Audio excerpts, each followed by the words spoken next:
it is very common to see that female superheroes are sexualized. So how did you address this issue with the directors?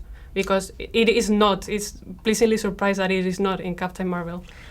You know, it wasn't even something we had to have a conversation about because it wasn't like part of this at all. For my first conversation with Marvel, this was what the suit was. It wasn't really talked about in terms of being like sexualized or not sexualized, because I think that's even up for interpretation. Like maybe you find the suit attractive, like that's cool too.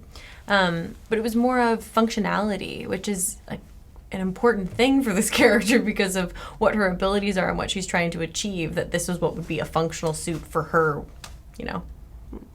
And when you took the role, were you afraid of being compared to Marvel's male superheroes? No.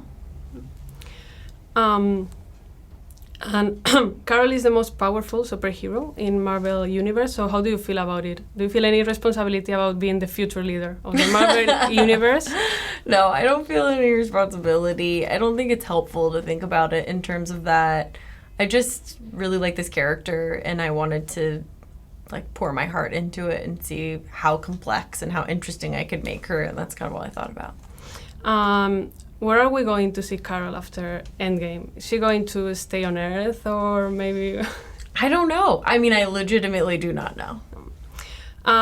Could you define with 3 words what fans can expect from Endgame? Endgame? Yeah. No, I can't say anything about that.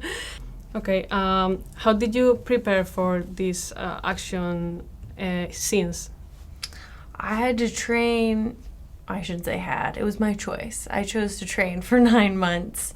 And it was just like general strength and like cardio training for 6 months. And then 3 months before, I still kept that up, but then added in fight training. So I learned judo, boxing, learning how to punch and kick and do shoulder rolls and be on wires and fly.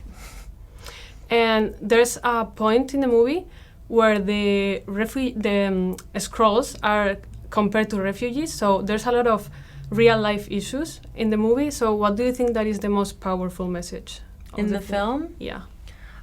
You know, I don't know. I feel like there's so many different threads in this film, and that's part of what excites me about it, is that if you want to just like go in and have a good time and enjoy this like space movie, then you can do that. But if you want to get into like what it means to be a human being, or the female experience, or like you're saying with the Skrull storyline, or female friendship, like there's so many other things to think about and talk about too if you want.